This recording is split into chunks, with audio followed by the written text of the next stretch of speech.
Welcome to Facts TV News, where everything is true. Boy 11 dies after motorcycle hits cow in St. Mary, 13-year-old cousin injured. An 11-year-old student is dead, and his 13-year-old cousin is nursing injuries following a motorcycle accident on Wednesday. According to the Arcabisa police, the boys were traveling on a motorcycle along the Frontabelle Main Road towards the Crescent Main Road, where they both reside, when the cycle hit a cow. Both were taken to the Portmore Hospital, where the younger boy died. He has been identified as Javon Smith, a student of Free Hill Primary School. His cousin, a student of the Westcliff Martin School, was still in hospital up to publication time. The Arcabisa police are investigating. Teacher and student fight at Clarendon School, incident caught on video. A security guard at Kempsale High School in Clarendon had to come to the aid of a senior teacher who got into a fight with a student. A video of the incident, which has gone viral on social media, showed the teacher and the student pushing and getting at each other's faces before they were tossed to the ground. The school's principal, Reverend Vernon Morrison, declined to comment on the incident. "I am not able to utter anything at this time," Morrison told reporters. In the video, other students look on and laugh as the student got up into the teacher's face before the teacher pushed him away. This was when he attacked the teacher with punches, draped and pulled him to the ground. As they tussle, a security guard rushed in, and he and the teacher held the student on the ground. The video ended as other students surrounded them and laughed.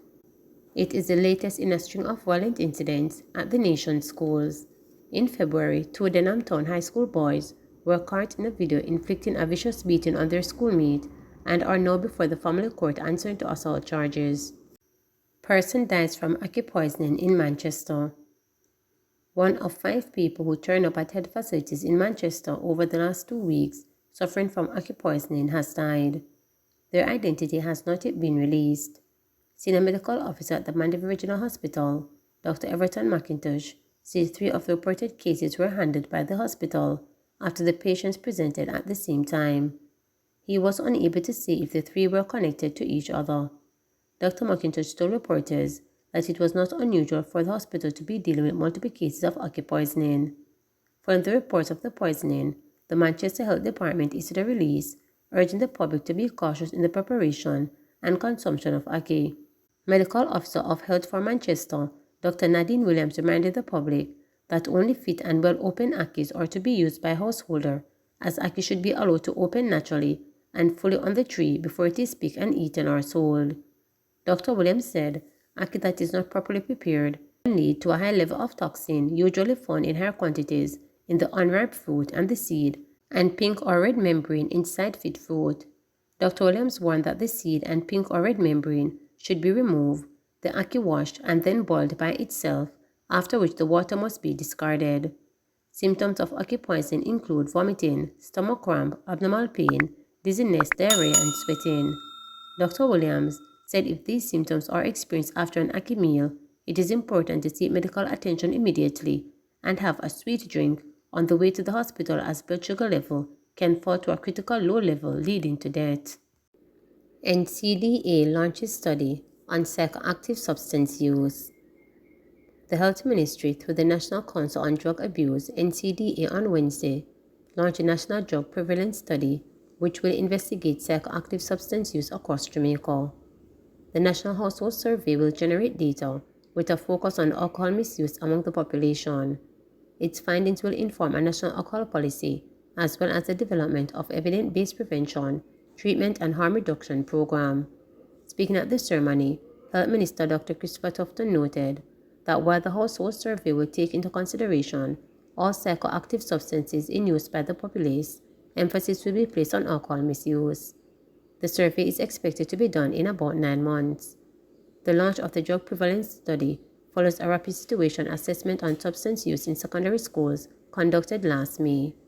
The assessment revealed using the party drug Molly and alcohol among some children. We are zeroing in on alcohol abuse because we have really not done a significant deep dive as it relates to alcohol consumption and alcohol abuse. And this is very important as part of the overarching response to substance abuse. Professor Waller is lead through his Center for Leadership and Governance at the University of the West Indies and the Inter-American Drug Abuse Control Commission of the Organization of American States. And this will take the form of a household survey, which is significant because we are being very scientific and very structured in getting a representative sample, assessing the feedback, doing the background research. It's comprehensive. It's going to take the better part of 9 months, 8 to 9 months. And so it will involve a significant personal citizens interaction. It involves significant numbers of questions, significant numbers of people, and hopefully from that and that stratified approach to different cohorts within the population, we can formulate a range of conclusions which will then assist in driving the conclusions that can benefit policy and programs towards minimizing substance abuse. And it's important because there is enough data to suggest that alcohol can be abused or its consumption or misused, and that it has had and is having and continues to have a major impact on those who abuse it. Industry Minister explains importation of cannabis from Canada. Minister of Industry, Investment and Commerce, Aubrey Hill, has confirmed Jamaica approved the importation of cannabis from Canada, saying only one request was granted. The minister was responding to a question from opposition spokesperson on industry, investment and global logistics, Anthony Hilton, at the Standing Finance Committee meeting of Parliament on Wednesday. Mr. Hilton issued a statement on Wednesday expressing serious concerns over the decision of the Cannabis Licensing Authority, CLA, to approve the importation of cannabis from Canada. According to Mr. Hilton, the decision by the CLA to grant import license for cannabis grown in Canada to be imported deserves a full explanation. He put the issue to Mr. Hill, who explained that only one import has been approved. Meanwhile, Mr. Hill said the CLA is unaware of any restriction on the importation of Jamaican cannabis into Canada. He said up to 2020, there were 9 requests to export cannabis to Canada, adding that no request has been made since then. Mr. Hill told the committee that the CLA has seen no refusal by Canada of any authorized export of cannabis from Jamaica. Mr. Hill was pressed on the matter by Mr. Hilton. The issue that has come up is one import that we've had. It was under the trade arrangements, under the act that was passed and shepherded by you through Parliament. We were obliged to consider it, and we considered it. It met the requirement, and because Canada is an outstanding trading partner of Jamaica, it was allowed to come through in the normal way, so we followed the law. Is it expected that additional requests and approval will follow?